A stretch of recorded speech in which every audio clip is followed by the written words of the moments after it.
full-time artist. I've painted upwards of 600 paintings so far throughout my career. I paint in acrylics. You can see one of my sloth paintings back there. But the thing is that I like to paint with really thick brushstrokes. It's a style called impasto. Basically, it's where you can see the paint textures lifting up off of the canvas. And a lot of acrylic paint is just really thin, especially if you purchase soft body paint and you try to use that.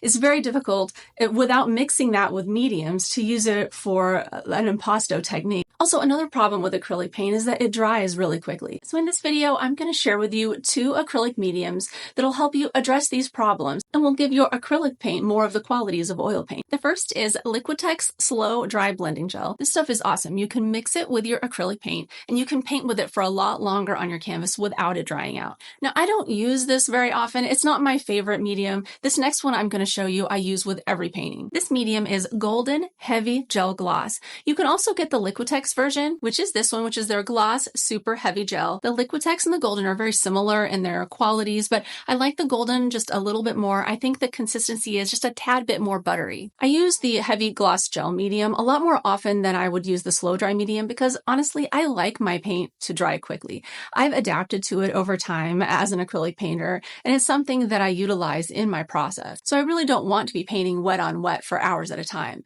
I like to paint on wet on semi-wet or wet on dry. And so the quick drying time of acrylic paint is perfect for that. It's also important to note that the heavy gloss gel mediums do extend the drying time of your paint just a little bit, but not as much as the slow dry medium. But the benefits are that they're a lot thicker and they're going to allow you to keep those brush strokes and palette knife textures in there to give it that highly textured impasto feel. One of the questions I'm often asked is that can you make soft body paint thick if you combine it with one of these mediums? And the answer is absolutely yes. I love to do this. I use soft body paint all the time this way. It is better if you use a heavy body paint, but if you don't have that and you just have soft body, use this. It will thicken it up. When mixing, I would start with a 50-50 mix. So 50% paint, 50% medium. See how it is. Now, if it is too translucent, then start doing a 75% mixture of paint to a 25% mixture of medium and then see how that works. It's really a trial and error here because every type of paint is a little bit different. One thing that I found out though is that if you buy the more expensive paint, then there's more pigment in it. So usually you can get away with the 50-50 mixture. But if it's a cheaper paint,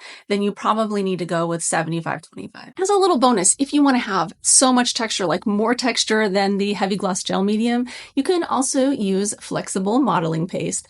I don't use this very often because it really makes your paint thick. I mean, so thick that you're really scraping it on with a palette knife and not using a brush. But if that's what you want to do, then flexible modeling paste is the way to go. If you'd like a more in-depth look at all of the different acrylic mediums that are currently available, watch this video. All right, thank you so much for watching. See you next time.